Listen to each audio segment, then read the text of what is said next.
Hey, business building warrior, an episode with a guest today coming at you fast. This is Silent Sales Machine Radio. I'm Jim of silentjim.com. No matter where you're listening or watching today, thank you so much for giving me a few minutes of your time. I'm going to hang out today with a young man who's a few years out of college. His name's Dylan ONeal. He's got an engineering degree. He's about $80,000 in debt. He shared that with us today, and he's working his way out of it. He's got a full-time career, a good job. But he's starting to get more excited about what he's building on Amazon and the business opportunities that are coming at him as a result of what he's learned around here. He's one of our coaching students. He's built his business up to the point where he's selling about $15,000 a month on Amazon at a very healthy profit margin, as you'll hear in his story today. He's got some great examples and great illustrations of exactly how to build this business, kind of follow the path that he's been on. And I just loved hearing a young man kind of process through the options that he has at this stage of life. The career option with its minuses and pluses, and then the building my own business option with its benefits and negatives as well. So you're going to hear him kind of process through that with me a little bit today, what the next stages of growth might be for him, because it's just him, very much part-time, but it's starting to turn into something pretty exciting for him. So enjoy as we kind of process through Dylan's journey. He's about a year into selling online now. Been a coaching student with us for a while, and he is really starting to see some great results. So I think you're going to find some inspiration here, and yet another great episode with another great student from our community. So let's jump over and meet Mr. Dylan right now. So Dylan, welcome to the show. Thank you for having me. It's a pleasure, man. I'm looking forward to getting to know you a little bit today. So let's jump right into your story, man. What have you got for us? Okay. So I am a civil engineer out of college, only about 3.5 years removed. Really was starting to look into this business, to be honest, due to student loans, mostly for that reason. I know a lot of people you hear nowadays might say, well, college, maybe you don't want to go unless you get a STEM degree. Even being in engineering, I sort of feel that coming out with, say, approximately 80 grand in debt for a cost affordable college, I still think, well, to me, that's kind of scraping the teeth, getting by barely, just barely being worth it. Think about the amount of time you have to pay that off and et cetera, and the amount of interest that piles up over time. So I was thinking of other ways to potentially make money online, and due to other personal development that I've had in my life, I've sort of wanted to tackle the goals of saying, building a business on the side. I might be worthwhile and saying, hey, well, this might be an opportunity not to work, in the corporate world for 40 plus years, because at least being only 3.5 years at the same job, you sort of see what that path's like, what you might want to do, say, go into a managerial role, et cetera, or a senior technical as an engineer. You kind of get to see a feel of what that's like by that point. So I figured, well, I'm not entirely sure if that's what I want to do. I do like being my own boss in some regards. And I've also, I think one of the books that I haven't read, but it comes from this book, is Millionaire Fastlane by MJ DeMarco. And it's sort of the concept of the rat race versus the fast lane. And even though business could be riskier, that could be worthwhile. And I figure, hey, well, while I'm a bit younger, instead of waiting, towards the, later part of my career to decide to do this, why not go ahead and try something now? But what I had the issue with was finding a business idea, only really having that engineering experience, well, what do I jump into? Can't be a chef in a restaurant. I could maybe open up my own firm, but there's not enough experience for that, right? So I started looking around for other ideas, that could potentially, be an open door for someone like me to come in. And looking around a lot of ideas, taking courses in other places. I'm not Amazon or private label, nothing like that. I've heard plenty on your podcast about that, and thankfully I've not gone in that direction. But taking other courses of, things like drop shipping, thankfully I didn't get into that, because I now realize, thanks to y'all's teaching, of a lot of the shortfalls of that. Other things with social media marketing, but honestly, those courses seemed like one trick ponies that didn't seem to have a lot of flexibility to go anywhere if, say, certain rules changed. But Amazon selling always particularly caught my interest. That never really went away. But the issue was, if you search on YouTube, for example, well, it's like, okay, I searched one time on YouTube. Now I'm getting spammed with ads of guys getting out of their cars or saying, hey, I don't have an expensive car, or we'll build this business for you. And it's like, are any of these feeling slightly legitimate in the slightest sense? Not all these flashing lights are trying to pull the reverse psychology of, hey, we're not that, but you can kind of tell we're still also that, if that makes any sense. It totally does. Yes. It's like once we've burned through the whole piles of cash and fancy car thing, we're going to say, hey, we're not a pile of cash and fancy car guys, but our offer is exactly like what they're selling over there once you dig Right.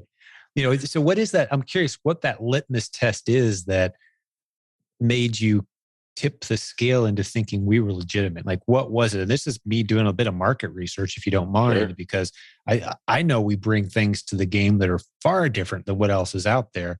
But what were the factors that went into your deciding to kind of plug into our community and the content the training you've gotten from us at this point? Sure. So one was, by this point, I had been reading books and listening to, again, YouTube or books as far as other business leaders. It may be common sense to some people, others not. But, if the business sounds too good to be true, you can just assume that it is. I mean, if it's build your business for you, we give you cash. There's no way there's not some stipulation you're not aware of on that. Either it has a high chance of failure, or that you're only getting like maybe 10% of this investment, which will be nothing. I mean, I don't know what that's like. That's what I can only assume. Yeah. What pulled me to you guys was, one, really not having YouTube ads at all. I actually found you through a Reddit comment on some forum, and back in my days of, searching through these ideas, and just one random comment led me to y'all, and seeing the stories that y'all have. And it's generally a lot more, you could just sort of tell there's a bit of honesty on your front page in terms of the results that are there. The business accreditation helps a lot. The fact that you can look that up is really useful. And also the fact that I think to some degree on your page, you didn't necessarily, and even on your podcast, which I haven't, didn't start listening to until recently, that you don't necessarily promise anything. I think, what is it that you say, that the amount of people that get results in this program is zero, something to that effect? Yeah. What's the average results you can expect by joining your program? Nothing. Yeah. Tells me you're not ready to get serious. No, you can't expect anything. But if you want to come hang out with a bunch of people who are building incredible businesses and giving us credit, come hang out with us, see what you think. So that's my marketing pitch. And it keeps us out of, from a legal standpoint, if you're going to say, hey, this person got these results, you're supposed to say, hey, what are your average results? So we just say, hey, average result 0. That's what you're going to get. That's what you can expect. We're not promising anybody anything. But however, we do have a rather large community, which I know you've now experienced, that people who are using these ideas to succeed and do some pretty incredible things. But it's a lot of work. That's the part a lot of people leave out of. It's work. Any business is. And I often say, hey, if you're seeing shinier opportunities out there, go pursue them, play with them for a while. A year or two later, you'll come back, and after you've learned the lesson the hard way that anything worth doing requires work, well, now come back and do some work. We've got a system that you can try and use. But if you're still thinking that you can send somebody some money and they're going to launch a business for you and they just send you money every month, like, nah, that's not out there, man. Yeah. No one's doesn't exist. It's not happening. Yep. Yeah. And that's part of one of the other things that led me guys to you is, well, for one, the fact that, you can just tell that, you're upfront honest about it, that it's just going to be hard work. There's no way around it. And that's the only way to build a business. Quite frankly. And the second thing is that I'm in coaching. I'm a coaching student under Brian Olson, who's fantastic, by the way. We're putting together some exciting content with him right now. I'm looking forward to rolling that out. We're meeting next week on it. Yeah, man, but our coaches are just incredible. Yeah, you got a great one. We've got many good ones for sure. Yeah, I'm going to take a guess. Is that related to Keepa sourcing? Mm-hmm. Yeah, he's shown me some of that, and that's been fantastic in terms of time saving for one. Um, but yeah, really before I even got on the coaching was, and I probably wouldn't even gone to the coaching if I'd started not. I think it was about a couple weeks after I bought the course that I got a call. Started going through the not even replens first, but some of the I think it was books, flipping books in particular, which didn't necessarily stand out to me, but it fit a lot of my criteria of low risk, potential high opportunity in terms of flipping capital over quickly. Right. But the main thing, my two criteria being that it seems very feasible to do, and I'm not going to lose my shirt off of this if it Right. actually ends up going in the gutter. But now what I've been taught through going through coaching, which I'm glad that I made the decision to invest in that, given some, like I mentioned earlier, personal development that I was going through at the time, learning some things about, because part of the business thing that I've realized is your business really is going to go as far as the person is capable. And what I've seen is that I was going through some programs to sort of work on my mental mindset of how, money works. And even going through the first part of coaching and running this business, sort of reset my mind on that. And what I mean is that there's a lot of opportunity out there on how you think of it. Money, a lot of people want to put morality around money. Well, money really is just amoral. I mean, it's just a tool at the end Yeah. of the day. Yeah. We like to, I think, not to go into a whole nother tangent, but as a society, we like to view money, as sort of this, those who have a lot of it to be amoral in the sense, they could be amoral people, but the fact that they have money does not make them amoral. They could have got it through completely moral means. So You're saying immoral. Like there's almost an immorality to having excuse me, yeah, a lot of funds, right? immoral. Yeah. Yes, yeah. I mean, it's the bad guy in every movie. Yeah. When's the last time you saw a wealthy, successful business person portrayed as anything except, the villain in any type of entertainment, Yeah. scenario?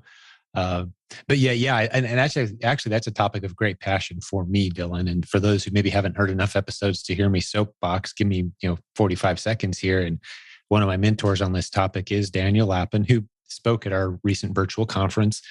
Has some incredible resources that basically point out that the only way in a free market, the only way to get money into your pocket, one, steal it, which is illegal. You go to jail for that. You take it from somebody against their will. That's immoral, obviously. We're not going to do that. The only other way that's left, if you're not going to do one of those, is serve people really, really well. It's the only way to get it.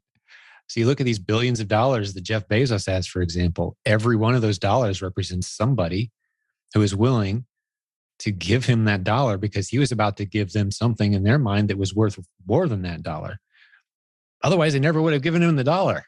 That's the only way to get money in a free market is to serve others well. And once you start to understand that and it frees you up, the danger of not understanding that, Dylan, and I enjoy presenting to, I'd call you a young man. I hope that's okay because I'm on the other side of 50 now. I can do that sort of thing. But, I love presenting to guys in your age demographic because it's very important that you not self-sabotage is a big deal. And if you're doing something that internally you don't think is virtuous, you're going to self-sabotage in little ways that you may not even recognize. You'll misplace things and I just have that in my hand. Where did it go? You're sitting down to do some important work and things kind of vanish and suddenly the time flies and you've self-sabotaged what otherwise would have been productive work. A lot of times that's because you don't see the virtue in what it is you're sitting down to do. You don't really think that it's serving others well. So it's very important that you get that straight in your mind. The only way I'm ever going to make money is to serve other people so well that they're excited to part ways with that money. Right. And then once you see it that way, that's a very freeing thought that allows you to just go full speed ahead and pursue these opportunities. So yeah, I love that you spent some time there and let me kind of, soapbox for a moment, but I'll stick some resources in the show notes too, for people who maybe struggle with that. As far as seeing money properly, it's vital. And it's actually a very critical element. And we don't do a lot of that training around here, except on the podcast, perhaps we'll talk about it. But As far as in our content, we kind of assume people are here because they want to build a business and they're excited to do so. But yeah, the mind games are a big deal for sure. Yeah. And I'm a really big guy around mindset. Like you have to have congruence. You can't say, oh, I want to make money this way. Oh, wait, that's not going to work for X, Y, Z reasons that don't work like you just talked about, or head in this direction. Well, it's not going to work for same reasons, and I had a little bit of that to some extent, but going back to coaching, getting that mindset right. If I hadn't have done that, I never would have made that investment. And part of that learning in terms of mindset was believing that you'll get a return on your investment, by investing in yourself.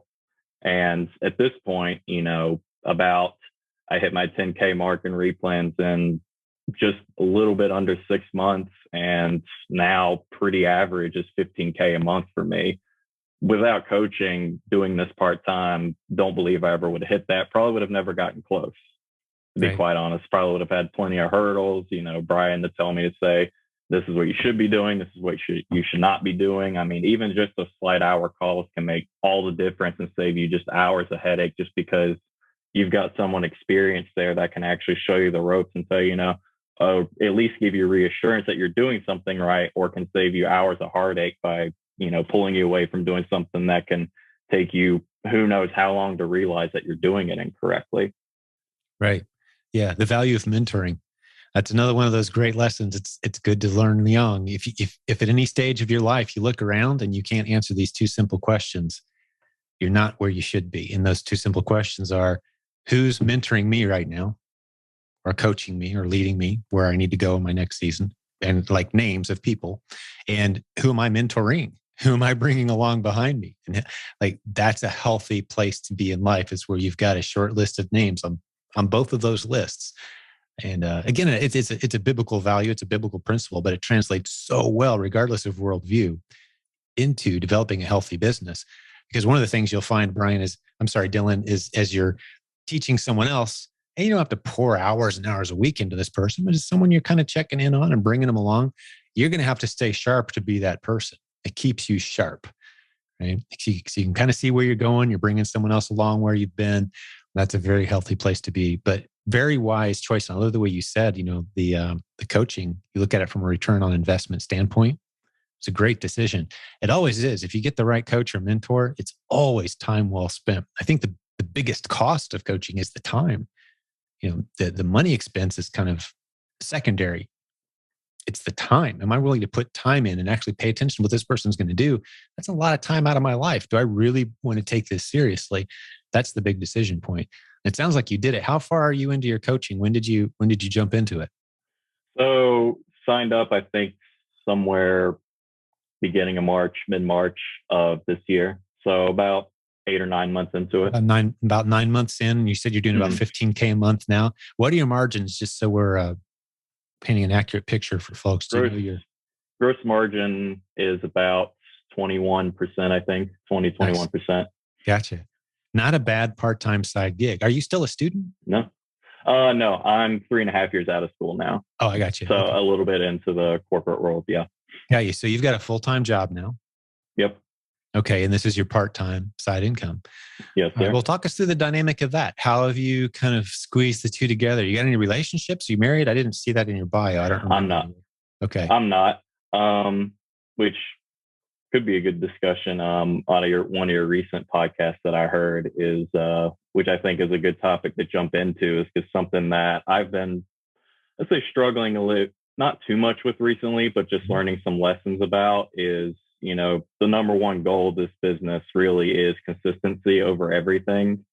I recently, the only reason I had a missed shipment recently was moving into this new place, just some extra work, just a perfect storm. If you work a full-time job and you got some other stuff in your life, it happens sometimes.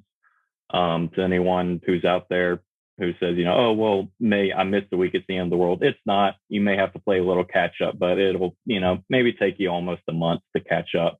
So I spent a little extra work doing that. But the fact that I did a bunch of work for 3 weeks, I realized, I've done nothing but sleep, eat, and work, either at a job or doing this. Maybe for a temporary time, that's fine. But eventually, you gotta give some time to the relationships in your life. And otherwise, I think And maybe this is younger guys, I don't know, but just at least people that I've talked to and other mentors that I've listened to, is that I think, which I'm very much this way, is guys like to go, full steam ahead, intense. This is the one thing I'm going to do, and just hit at it, which definitely has its uses, but that definitely can lead to burnout. Like, I'll catch myself saying, that going just that little bit of extra mile takes that much more out of me, like a lot more out of me. So really trying to find that balance between, okay, I work this job, I'm going to limit the amount of SKUs or items I'm going to send this week. So that way, I can send them out on Sunday and I'm not working all the way till Wednesday, trying to package and ship these things out. And it's like, yeah, you may get a little benefit out of your business, but what does that take out of you personally? And really, I realized that pulling back a little bit, that actually has a lot more benefit, because one, I can focus on the business a little more instead of just packing and shipping stuff, which is fine from a profit standpoint. But is it going to move my business anywhere? Not really, because, the captain's not steering a ship per se. He's just working in the lower deck, let's say. Yeah. Well, a few thoughts come to mind as I listen to you describe that process. And, I've got the benefit of having seen people launch businesses for 20 years and where they end up based on mindset, not necessarily strategy. It's more mindset. I heard 20 years ago, I heard an angel investor. It's been a long time ago. And he was saying, and it was a complete mystery to me when he said it. It makes sense to me now. But he said, when I'm analyzing a company that I'm going to potentially pour a lot of money into, with the hopes, obviously, of getting money back out and greater portion at some point, the business plans I find interesting. The assets they have, I find those interesting. The thing I'm looking at is the people, the level of enthusiasm, the discipline level of that person. I'm like, what does that have? I'm like, I can see where that gives you an advantage, but really, like, that's all you. He said that's the vast majority of my decision. I just look at the people, and when you start to filter in 20 years of experience of seeing people come through what I believe is very tested, proven systems, and you see some people that just can't make it work, and you see other people that you think all they've got is their determination, not a lot of other assets, mentally, physically, just not a lot there to work with, background, but they make it work because they're disciplined. They pour their energy into it in the right way. And so what I would say to a young man in your position, kind of at your stage of life is, and this goes for all of us, but it's a lesson you can learn the hard way or the easy way, is, yeah, there's got to be that breathe in, breathe out, work hard 5-6 days a week, take a day off. Build your relationships. Life has its seasons, because like you just said, and I'm saying it slightly differently, if you just pound, pound, pound, pound and go, go, go, you're going to get burnout. Now, don't use that as an excuse to kind of tiptoe through the shallow waters of this opportunity for the next 3 years. That's not what I just said. There will be a season of focused effort that's required if you're going to build anything of significance. There'll be failures and pain and staying up till 2 a.m. a few times a month, and even when you don't want to, and canceling some plans you had with friends, but that's a season. That's not a long-term plan for life. So I love that you said, yeah, the relationships and getting a family started. And in my opinion, the younger, the better. I know that's not a very popular thing in our culture right now, but I get to enjoy my grandkids, because I did that. I followed that advice early on. And you do want to experience those things younger versus later on. Plus, there's just something about finding the right lady and the way it sharpens you as a guy. And it makes you a better version of who it is that you would be otherwise every single time, but that's another topic perhaps of interest to some, not others. But yeah, I love where you're at. I love the transparency you're sharing. I mean, you're facing some very real decisions, because you could arguably just say, hey, I'm going to go, pedal to the floor, see what I can do here, wear yourself out, and abandon all these important other areas of life. So what are you learning as you kind of thinking through these things? Share some of the lessons you've learned. As far as the mindset's concerned, or really just anything? Mindset, relationships, like where are you at and what's the plan?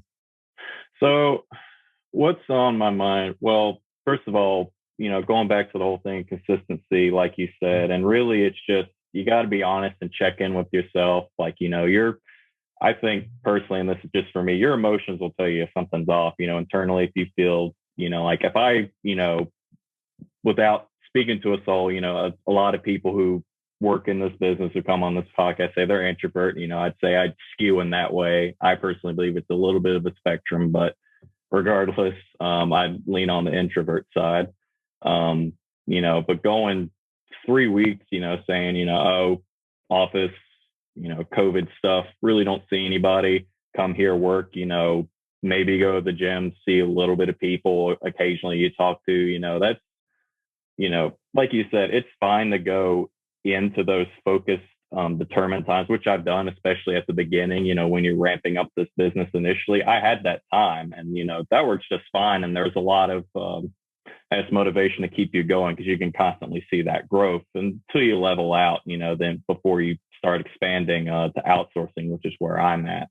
So you really got to figure out where, especially to those who are wanting to do this part-time, eventually you'll figure it out about how much work you can handle to do it consistently, because really consistency is what matters. Because if you miss that 1 week, the fact that you sent 40 or 50 products that extra week, it doesn't matter.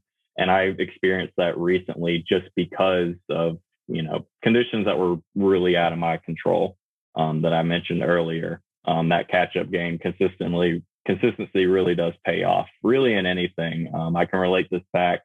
Many things I think about actually with working out in the gym actually applies to business. It's all about consistency. You're right. Discipline, which I'm thankful that in my personal development journey of going through someone, sort of, I guess let's say, I don't like the word say drifting through life, but that sort of implies, the stereotypical, go to college, you're not thinking too much about your decisions, go into this field, etc.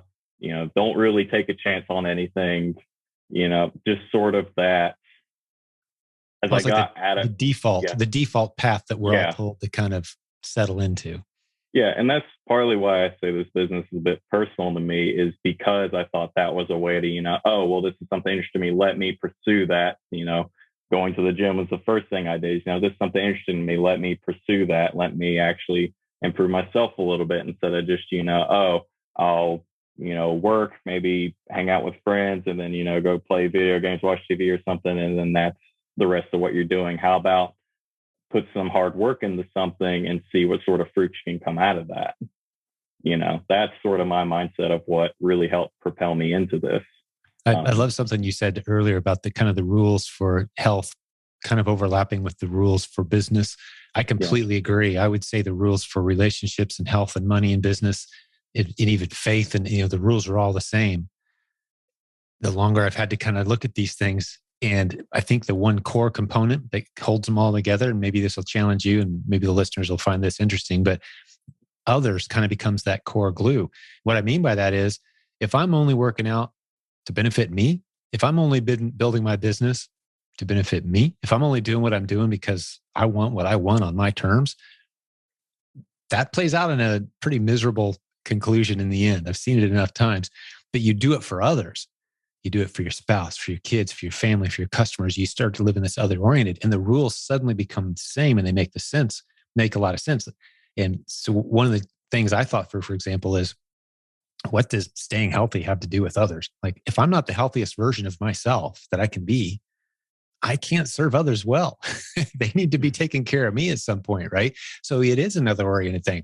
I'm there. I'm the guy that's there. I'm the guy that's healthy, available, clear-minded, right? So that's another oriented thing. And so you start to think it through that way. It really fuels and energizes, and the rules become clear across the board of be other oriented. That's what drives you forward. So even the stuff you're doing now, you may not have met that lady you're going to marry someday, but have her in mind. Like I'm building our future now before I even meet her, preparing me to be that guy. I actually do think about that. Yeah, I actually do think about that. Building this business, working out otherwise. It's funny you mention that. Yeah, I actually do think about that. You've preached the idea of bringing fathers back into the home. I've thought about that. Strangely, the idea of that before I even listened to you say that. Even working on that business, it was kind of surreal actually hearing you say that for the first time. Yeah, well, that's great. Well, what else comes to mind, man? What else is on your mind? We're drifting around in a very nice way, in my opinion. Just from topic to topic here, kind of telling your story, a few lessons mixed in, but hopefully you don't mind. Any chance I have to speak to someone who's in those earlier stages of life, I like to Mm-hmm. think like, when I was that guy's age, what do I wish people had said to me? Yeah. So I could hardly keep myself from saying those things. So appreciate you being a willing participant in my soapboxing here. But what else comes to mind from your story? What are the lessons? It sounds like you're achieving some really great things. Maybe we could say, where do you want to head? You mentioned outsourcing. What do you mean by that? What's the plan there? Sure. And also, I appreciate you also tolerating my ramblings around, but I feel like it's all connected as well. One big web, you might say. But getting into the outsourcing, like I was mentioning earlier, eventually you're going to hit, a plateau of what you can really do by yourself, especially with the replens model. Eventually, I know this is a little bit into the future. I think wholesale is a nice way to get into. I still think I'm a little bit away from that. I think it'd be nicer to expand more within the replens space before I start getting into wholesale. I don't exactly know what the capital's like in wholesale, but I know it'd be nice to at least, expand replens in terms of what I can gain out of that. I think there's more to be had in that space. So what I'm looking at is really the only outsource that I have at the moment, if you could call it that, is UPS coming to get my stuff so I don't have to deliver it to them myself. I didn't realize how cheap it was for them to come until my coach actually told me. I couldn't believe that I was taking that many heavy boxes up and down stairs and they could come get them all for me for just like $12. Um, so that was a great first step, first of all. But I think one good way would be to get a VA, because one of my things right now is, if I've reached sort of a saturation point of how many items I can do in a particular, let's say, weekend or week, it makes the most sense to, well, now that I've got up all the capital rolling and I've, sort of recovered that initial investment from coaching and maybe some extra investment to get that ball of money rolling a little faster, why not start raising my price point to take advantage of that? Instead of, saying $10, let's move my average price point right now is about $20. Let's move that up to $25, $30. And so that's what I'm working on now, is starting to find new products. And what could be really useful for me is to get a VA potentially, even if it's just a handful of hours a week, that could be really useful. I still need to look into this a little bit. Doing that. I've also talked about with my coach potentially getting a shopper as well. Yeah. That could be a potential time saver, because that takes me probably the first half of Saturday, half being about 6 a.m. to about 12 roughly, to get all my stuff in a given day. But I'd say a little bit prior to that, really it was just maximizing my efficiency, getting certain kind of labels. I've got a Dymo printer, or excuse me, not Dymo, a roller printer to help out with that. I've got Inventory Lab now to help with the shipping process. Let's see. One thing that I don't hear too many people talk about is Walmart Plus, which is absolutely excellent. Unlimited free delivery, same day, couple hours, something like that. Well, not even that. It's the arbitrage, the scan and go feature. I mean, you can just scan on your phone. Yep. This is something again, coaching, to everyone, is that how valuable this is. I never, who knows how long it would have taken me to think of this, but these giant IKEA bags you could get from $1 on, about $1 from IKEA. If you want $2 on Amazon, someone probably doing the same thing we are. You can just kind of just tell by the listing, but I still bought off Amazon anyway. So get a bunch of those. You have these giant bags that can fit roughly about 50 pounds in there. You really have to touch the product once, scan it, pretty much just hit the plus sign, how many quantity you want. You go into the checkout aisle, scan a QR code. It'll just come up, confirm payment, you're done. And out of, I'd say 180 items, but really a lot of those are multi-packs. Really it's probably anywhere to like 300 plus, total items, and the value of having them in large bags, especially if you have to carry them upstairs like I do, versus having to go to a shopper, have them, pick it up once, put it in the cart, go to the shopper, put it on the belt, then put it in the bag, then put it back in the cart. That just takes so many steps out of the equation, not to mention all the plastic bags. that you Right. don't have to deal with anymore. Although we use ours for dunnages, they kind of pile up on us. We use them to pack Really. boxes. But yeah, that just makes how quickly someone can get through the store and just check out instantly, easily, with a click, Hmm. right? Yeah, we've never actually done it. I'm familiar with how it works, but you're probably sitting here talking to me into it as you're saying those things because we do a lot of shopping through Walmart and a great number of other retail stores as well. We've got, I don't know, probably 18 different retail stores on our shopper for our replens. But yeah, that's a great tip. I don't know that anyone's ever brought that up before. Did Brian share that with you? He did.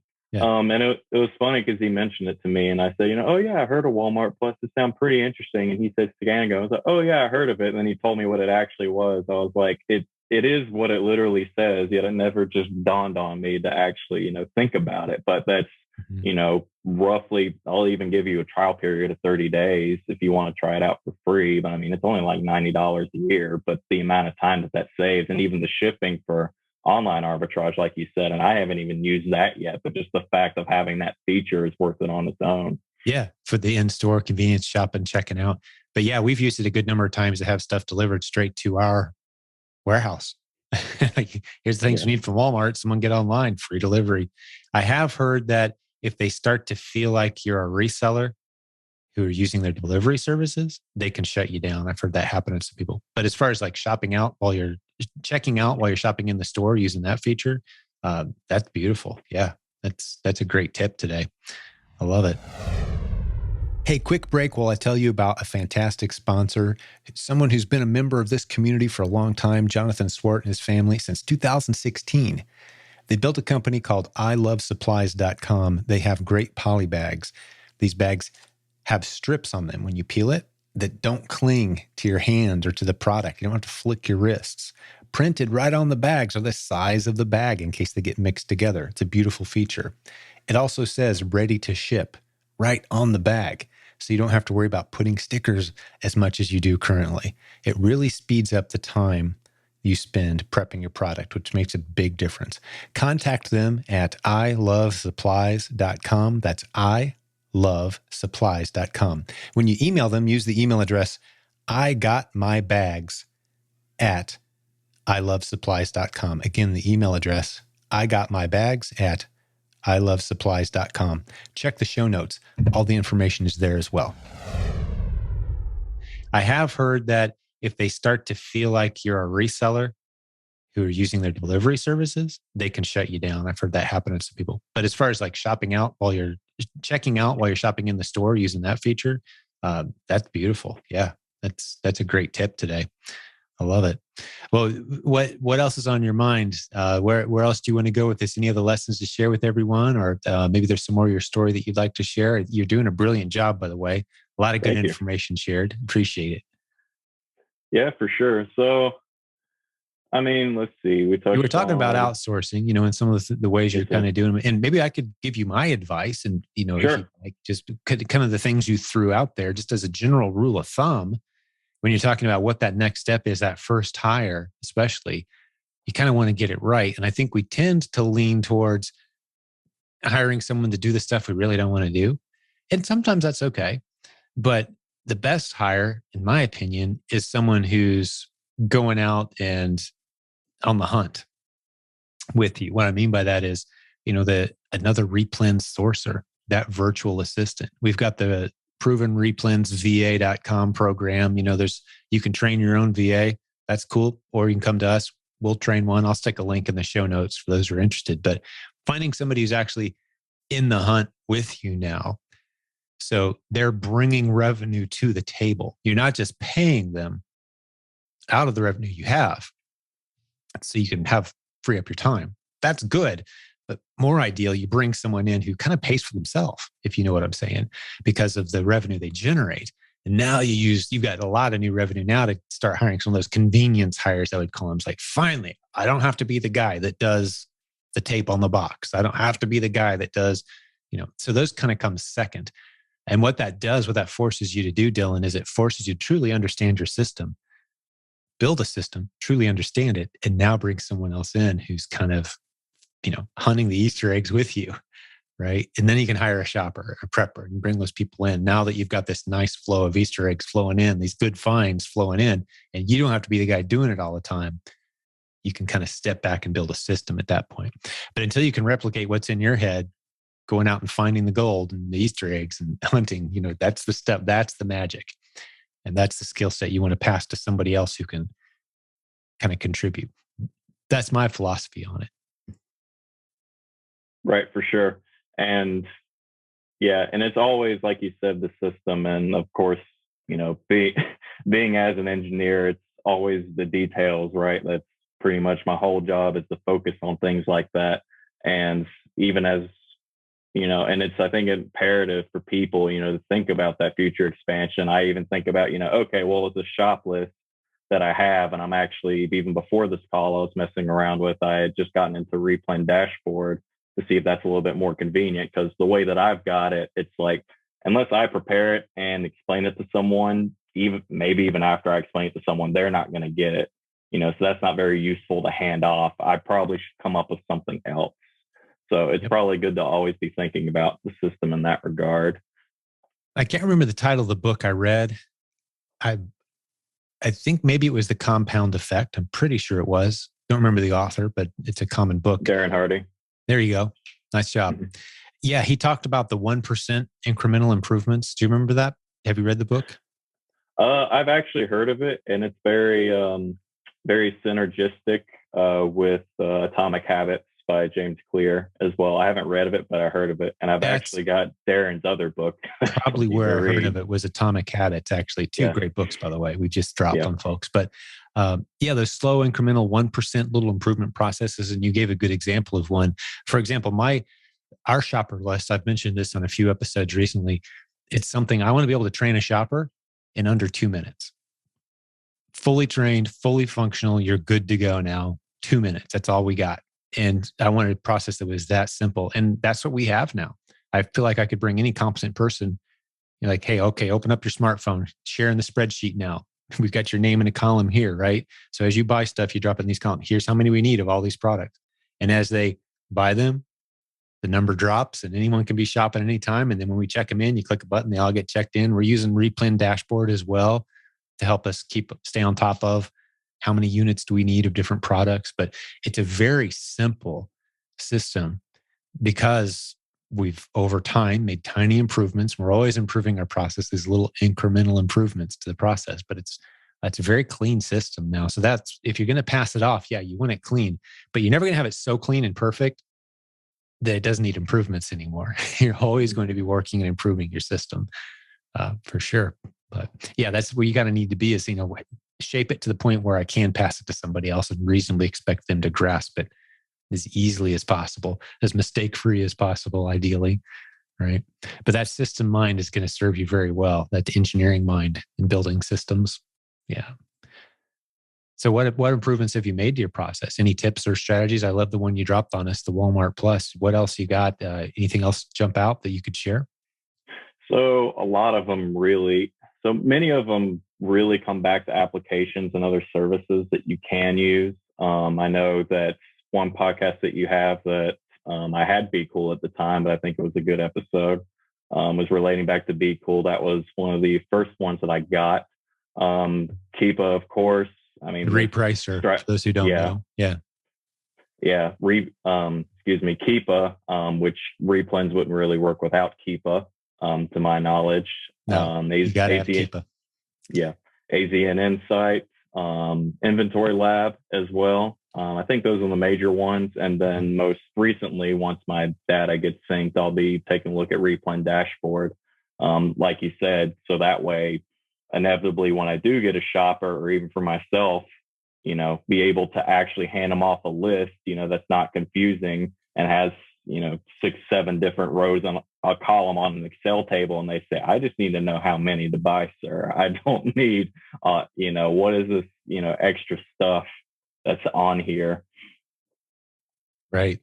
Yeah. That's what we've got as a super simple sheet for those who maybe want to hear what's on there. I mean, it's for the shopper. There's a lot of things they don't need to see. And one of the least useful things sometimes we put on the shopper's sheet is the Amazon description. Amazon's descriptions are terrible. Like, I don't even know what I'm looking at sometimes. You need to see a picture of the item. So we have our own description that makes sense for the shopper. And when you click on it, it takes you to the Amazon listing for that product. And you can kind of get a visual that way of what it is you're looking at. And then the quantity that we need. And there's not a whole lot else they need. If you're a shopper, you don't need to know the ASIN. There's a lot of things you just don't need to know. So we keep it super simple for the shoppers, and kind of cleaning that system up to make it as mistake proof as possible has been the goal for that piece. And we do that with every phase of our business. It's kind of interesting to me, Dylan, that this whole business is still kind of so new. This business model, even Amazon, e-commerce itself is so new. You'd think there'd be this like cookie cutter, like, hey, here you go. Here's the tools you need. But it's always changing. So there's always new room for improvement, new opportunities. And we're getting very excited right now. For example, we're starting to see more and more sellers transitioning. And once they're at a nice, comfortable level with replens, which is still a phenomenal opportunity, as great, if not greater than it's ever been. But many sellers are transitioning into wholesale. They're building their own bundles that are, branded. And as your time frees up, that's where you'll drift into those. So you've got these nice, clean systems, other people running the program, and then you can drift into these strategies that demand more of your time and attention to launch. That's the model we like to use. So you're putting money in the bank as you're growing instead of putting a bunch of money at risk and hoping, kind of like the college model, right? You put a bunch of money in and go deep in debt in the hopes that someday, 10 years from now, when it's paid off and I have a great job, this will all be worth it. Well, with an e-commerce, I think the attraction is, hey, I can kind of put a little money in as I go, and I'm making money every step of the way, and it's kind of growing with me. It doesn't require this big, throw a bunch of money in and hope it works out someday model. It's just not necessary. Yeah. Right, so what thoughts come to mind as I talk through those things? What else is on your list too? Well, the money thing is exactly right. Imagine, I was lucky enough to get hired right out of college, and my line of work, it's, with COVID is actually very slow. So I can only imagine, what it's like even just 1 year having to deal with those payments and you don't have a job. Nonetheless, a job that, pays appropriate for an engineer, you're taking, roughly, let's say, half of what you expected to make coming out of college versus, like you said, with the commerce journey. And that's what, appealed to me is said, getting into this model is say, well, I'm not going to lose my shirt on this. And as you said, I'm making money every step of the way. I can grow that ball of money. I don't have to think, even with the dropship models I've seen before, say $5,000 on this potential, private label, sink $5,000 into something that I don't know whether it's going to sell or not. And I'm at least at surface level, when I looked at those, I'm like, I'm not convinced that this will sell. Even how much you want to advertise these cars and et cetera to me, I'm not convinced that this will actually work. What if it doesn't? How, you can do the math. How many months is it for me going to recover from this, on top of the debt that I already have? So I think that's always important to look into as well. Yeah. And even one of the things that pushed me into this space was I even considered going back for a master's degree, maybe in a particular niche. Well, again, the debt, it's like, I'm almost thankful for it that it pushed me into this space and I have this opportunity. I'm not too sure that, with the, let's say, comfortable salary that I have, that I necessarily would have taken a risk like this, which I've thoroughly enjoyed, by the way. And I think it was somewhere, I think it was by Tony Robbins, like No Man's Land. Like you're not uncomfortable enough to do anything about it, but you're also just too comfortable. Something like that. I don't think I got that right. Yeah, no, I've never heard the concept. I know exactly what you're talking about. Like, necessity is the mother of invention. And if you never find yourself in that desperate situation, you may never invent anything interesting, right? Right. So they kind of pushes you. So I think COVID did that to a lot of people. I think it rattled enough of us. There's a lot of people. I just saw an article, more people than ever are kind of leaving behind the traditional paths of, I'm going to go to college and get that great job, go into big debt and dig my way out of it. Like that model's appealing to fewer and fewer people, as is getting in the car and going to an office every day and helping someone else build their business. I think I'm going to figure out a way to do this from home. And the opportunities have never been greater. So I love getting to play in a field where I see these real world stories. Our next episode, I don't know who it'll be, but it might be a retired couple. Like, we thought we were done earning and we were comfortable, but man, COVID and some investment happened. Like, what are we going to do? So that come up with almost that edge of desperation can be the mother of invention into building some beautiful things. And I love it's kind of pushed you in this direction.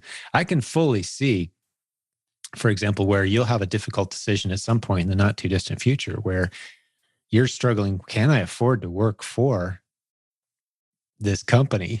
Love you guys. Great gig. Not planning on going anywhere anytime soon. If your boss is watching, I'm just saying at some point down the road, it could make sense that, man, this business is really kind of outgrown for the time and effort and energy I'm putting into this e-commerce business. Man, I'm making a lot more money over here.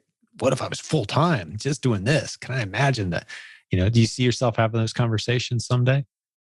I mean, even before I started the business, I think that was something that, I said, if I'm going to do this, I'm going to do this right. Partly what led me into coaching, what led me to you guys say, I'm going to do this. I'm going to go gung ho. I want to make sure that, I could fail, but I want to do my due diligence, make sure I get this right. And if I'm going to go all the way with it, yeah, inevitably that's going to be a conversation. So yeah, I've thought about those things, and I mean, I'm okay with it. Harkening back to a little while ago, I mean, I've seen in the corporate world what my manager does, I know pretty much now about how much he gets paid. I know, but this, a senior engineer in my field, how much he gets paid. And I've heard the numbers of people in this podcast. I've heard, other numbers. And what appeals to me so much about owning a business is that I know that a lot of the business can be a direct result of my efforts. However, to get a pay raise, I'm relying on somebody else a lot of the time. And while I've experienced actually first half of my career being in a very hot market, which in a lot of professional careers, you don't necessarily get overtime. You're just expected to get it done in that 40 hours, which is not appealing to me. And I'm sure many other people. Or in a very cold market where it's like, okay, I'm sitting here. I don't have a whole lot to do. I can hope I can charge some people like that. I'm like, I need something to do. Like, I feel like I'm wasting my time just by sitting here. So, and experiencing both of those, it's unless work's going to be perfectly balanced all the time, which it rarely ever is in a job, it's like this pot where I feel like, I might be being paid underpaid because I'm not getting those hours due to, whatever corporate, I don't want to speak ill, but say, what's the word for it? Just say, I guess, expectations, right? Of what to do, but also just sitting there and tapping your fingers, waiting for work and say, oh, I can go home now. I'm not chained to my desk anymore, waiting for more work. Meanwhile, I can work on this and say, okay, well, if I work a little bit harder today, I'm actually going to get that much more money. Or if I take a risk in this opportunity, I'm actually going to get rewarded for it. And, those results come back a lot quicker than say, oh, I have to wait till the end of the year or just, cross my fingers that someone will notice. Yeah. Your results are more directly tied to the amount of effort you're putting in, which is very rewarding, right? Even when you get the negative indicators that you need to work harder, the numbers start to drop. You mentioned you skip a week of doing the business, and that shows up over the next 2 or 3 weeks in smaller numbers. So the effort put in, the reward comes out, and that's not always the case in the corporate world. As you've identified, you've had both jobs, even at a young age, where it was just like, go, go, go, go, go. We're giving you 60 hours a week or 60 hours of work. You got to get it done in 40. We're paying you, the same cut, even though you're working harder. And then you got that, like, anybody got anything for me to do? I got to stay here till 5, but crickets, man, there's nothing to do. I'm just going to sit here bored. Like, a lot of people experience those two extremes. Like, it's hard to find that perfectly balanced job where you're like, yeah, it's a nice amount of work and I feel like I'm being paid adequately for what I'm worth. And it's nice and flexible schedule. I come and go as I please. Like, those jobs, it's called being a business owner. That's the goal, is to get into that position and then hopefully create those kind of positions for others. But the way our organization is structured, you might find this interesting, Dylan. I don't know if you've ever heard me describe it, but we're a team of about 90, 95 people. But none of them, with the exception of a couple people, consider this their full-time gig. Like, this is all I do. None of them. It's a side thing. It's the gig economy. And I rely very heavily on these people. It's not like they come and go as they please. There's stuff they got to do every week, but it's 5 hours a week for this person and 15 for that person. And a coach here, has 5 or 10 students at any given time. Like, you talked about Brian earlier, your coach. That's not his full-time gig, but I'm very reliant on guys like Brian to keep this ship afloat. So I love that model where it's almost like you kill what you eat, you eat what you kill. You come in, you bring value, you get paid well for it, and you go do whatever it is that you're doing with the rest of your life. I love that model, the flexibility of what we've built here. I think you're really going to enjoy it too, because if the work's rewarding and you see value in it, you do it. You provide value. You get paid well to do so. If you don't see the value in the work and it's not paying you well, then you don't do it. That's the beauty of business ownership, I guess, that extreme flexibility. It'll pay big dividends in relationships too. Use that flexibility to pour into very intentionally some good, solid relationships like we talked about earlier. This is good stuff, man. I'm enjoying this thoroughly. So what else is on your list that if you had a chance to share a few other things, if there's anything else with the listeners today, maybe some people who are newer or skeptical, or maybe even some tips for the more experienced sellers. It's what comes to mind. For sure. I don't, unfortunately, that it just left my brain of what you had just mentioned. But this goes back to money mindset, is the fact that you're providing value. Mm-hmm. And at first, I had that training, like I mentioned earlier, that at least got me into coaching. And even though that was roughly about $1,000 or so training at the time, the fact that at least got me to the hurdle into this training was very well worth it. So, I mean, first of all, invest in yourself. Coaching is invaluable. The other thing is that even still going into this, I still had the mindset occasionally within the first couple weeks, maybe even couple months, of taking boxes from upstairs, putting them in my car, taking them out. I'm saying, why the heck are people even buying these things? I know they're marked up. Why can't they go to the store? Any other kind of excuse that comes to my mind. Is this really providing value? And I have to come back, listen to and I think listen to important mentors like yourself, even on listening to podcasts. If I feel slightly discouraged, even just listening to half an episode of somebody talking about that is very invigorating. It's like, okay, this works. I know it does. You can talk to the plethora of people that have done it.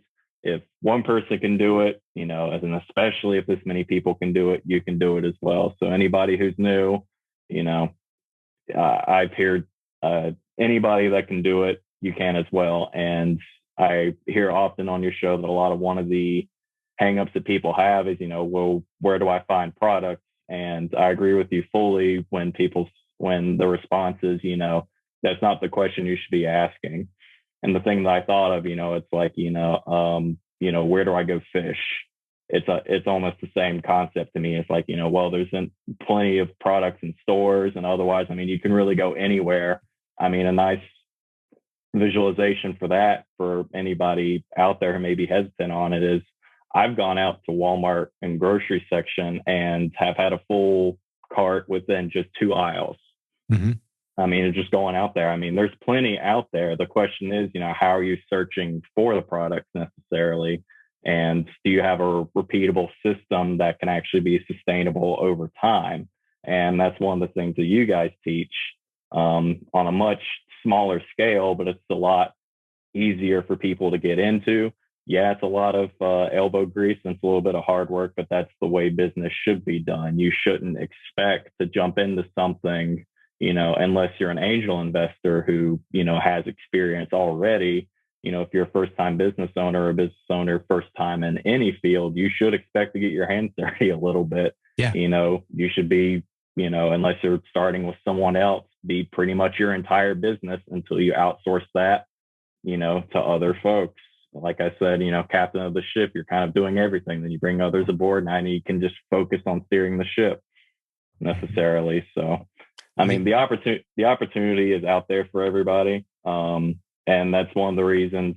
Well, second thing you had asked about, as far as any other thoughts I had, was wanting to, and it's actually some inspiration that I get from listening to you, is saying that giving back a little more. I know what we do as a business is giving back to people. And what's nice is to see very nice reviews As I've gotten through over time and let that machine run, some 5-star comments are actually very nice. People saying, I can't find this anywhere. Thank you. These came on time. Thank you.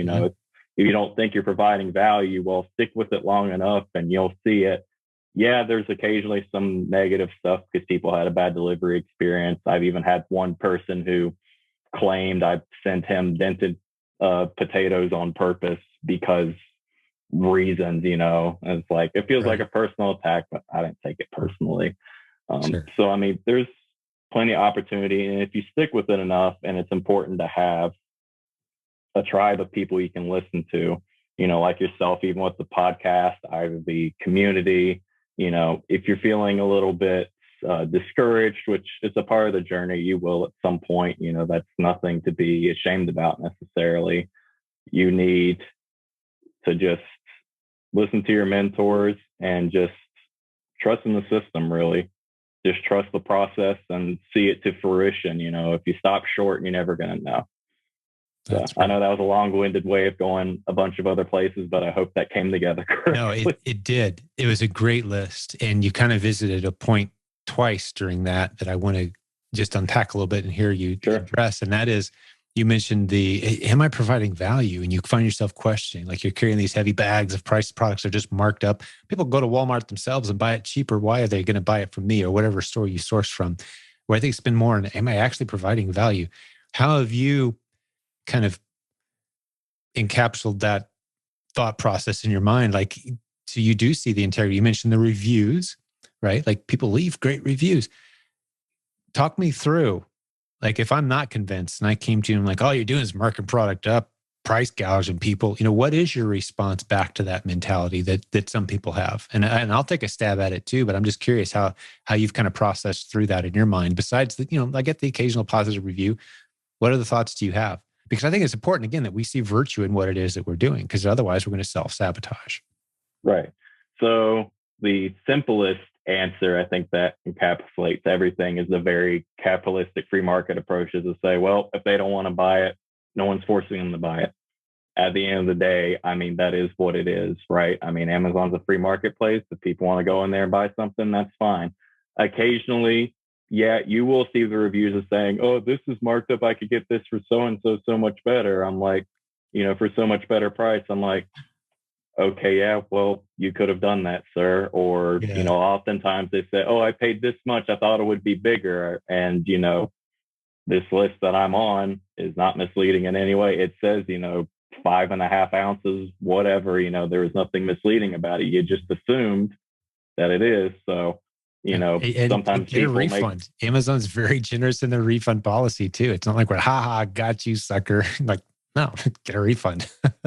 Right. Exactly. And I mean, you're going to be punished anyway if you start making misleading listings as it is, regardless. Yep. So, right. One of the things I love to hear before we move past this point, one of the things I like to say, just joking around mainly with other sellers, when someone says, well, I can buy this for $3 at Walmart. Why are you selling it for 18? Like, could you mind telling me which Walmart you saw it for $3? Because I'm running low on stock. Like, I need to go buy more. Tell me where you found it so cheap. I need more. And of course, they're not going to reply to that. But so you will see those people who push back on price. But I love what you said. If in a free market, and you have the choice to buy, and it's buyer remorse isn't our responsibility. Like, you regret the decision. Okay, well, get a refund. Amazon's very generous about that. Sorry, you had some buyer remorse. I want happy transactions. I want people enjoying the products they buy. But the other thing I think of too, that we've kind of left out of the equation, just the pure convenience of being able to, as we've been sitting here recording this podcast, I've had, we're coming up on Christmas here. So we got a few more boxes than usual popping onto the front porch. I didn't have to drive around all day. I got to do a podcast episode with you today. I didn't have to drive around and see if they had any and check the store shelves and frustration waiting in line. Like, paid a few extra bucks. Yes, I'm grateful for every person that touched that package, including the person who pulled it off a shelf somewhere in a store across the world somewhere, and the other 30 people who touched it. It's incredible how that 5, 10, 15% markup, maybe a little more, made them all get paid. The miraculous system that's been built that allows everybody to be happy, along with everybody's getting paid for their contribution to the process, that all I have to do is open my front door and it's right there. and everybody's happy in the whole process from start to finish, that's pretty incredible, let alone the people who manufactured it and all the jobs that are created. It's a beautiful thing. Free market is a beautiful, amazing thing. And I love participating in it. Yeah, and I want to add on to that as well and say that, I've sort of mentioned, kind of just disregarding the negative aspect of it. But on the positive side of why it does work is say, well, why if someone come up to you and trying to convince them, let's say, you might say, well, well, this particular brand, they don't really sell on Amazon at all. No one's doing this. It's literally a blue ocean. Why not? Why don't I help fill in that ASIN? There's only 2 or 3 sellers. Why don't I jump in on that, see if I can compete with them for the best price, which is another way of adding value, is saying, okay, well, logistically, if my product's in the right spot and I have a good enough price, Amazon will put me in the buy box, and other given hidden metrics of who knows how that algorithm works, right? Right. So that's one thing, is, filling in that regard. Another way, and there's plenty of other ways, but just the second one here is, well, let's say I've seen plenty of reviews before of people that say they can't find this anywhere in their store. They have no way of finding it. There was one item that unfortunately is out in my area now, but I called it, a golden boy for a while, is something that a single product I got for $3 could do it for 15. It was me and only one other seller. And it was like consistently, around 50,000 on grocery for quite a while. I just continuously sold that. And a lot of the comments under the reviews, said, can't find this anywhere. Thank you. Right. I think we have a tendency to focus on the negative a lot of the time. Maybe that's just the way we're hardwired, but there's so much more positive, people having positive experience out of you providing that item to the marketplace versus, focusing on the small negative people who really oftentimes it's like, they made a mistake inherently, in buying that product. They thought they get more out of it. They just didn't read it properly. They just made a compulsive buying decision without reading what they were getting into. No business can survive if they, want to operate in fear of buyer's remorse, right? I mean, it's inevitable. It's going to happen at some point. I mean, we can't be responsible for other people's decisions. Yeah, absolutely. We want to create a good experience. We do everything we can to do so. But, I think the thing we're fighting against ultimately, though, is we have a culture, unfortunately, that sees success as something less than virtuous in almost all areas. We love to see successful people fall. It's almost like a human nature flaw, and it's built into business too. So you got to kind of have a thick skin. That's why there's a reason I call everyone who builds a business building warriors. You're going to be misunderstood. You're going to have people that are unhappy. Ultimately, though, we're the ones holding up the whole infrastructure. We are, the whole Atlas shrugged concept. Like, without the business builders, this whole thing falls apart. The politicians don't have anybody to tax anymore. Like, you got nothing. Yeah. You squeeze the golden goose to death, and suddenly there's nothing else happening. So we're the ones kind of holding things together quietly. So, we're not asking for any accolades. We're just asking for honest transactions with customers that come to love and respect and trust us. And we continue doing that, paying our taxes, raising our kids, kind of quietly keeping this whole thing running, this whole machine running. So it takes a warrior mentality at times, but it sounds like you're well on your way on that journey and you've got a great mindset. And it's been really cool hanging out with you today, Dylan. I enjoyed getting to know you a little bit. Yeah, it's awesome being here too. And thank you for finally giving me an answer on what the warrior part of that was, because I had no idea that that's what the intention was behind it. Oh, really? Yeah, I could go a little deeper into it if you wanted to, but yeah, just you think of a battle on a battlefield. There's risk, there's a goal, there's having people doubt the what's the word I'm looking for when you have a mission in mind. Objective, maybe? No, it has to do with internal motivation, whether you feel motivated or not. But it does have to do with objective. But if you don't see morale, that's the word I'm looking for. Morale, right? You talk about the morale of your troops. So that has its root in moral. Do I see what I'm doing as virtuous? If not, the morale is going to be low, right? So as a warrior in battle, you got to have the morale high. You got to believe in what it is you're doing. A tiny army can take over a huge army. If the huge army doesn't have morale and doesn't see the virtue in what it is they're trying to accomplish, just a bunch of paid mercenaries going to get paid either way. Like, all I got to do is stick around long enough to get paid. I'm out of here. I don't want to fight.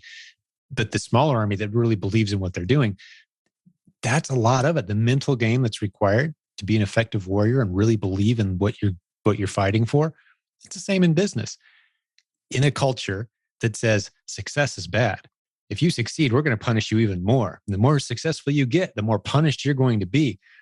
It takes a warrior mentality to say, you know what I'm going to do? I'm going to succeed anyway.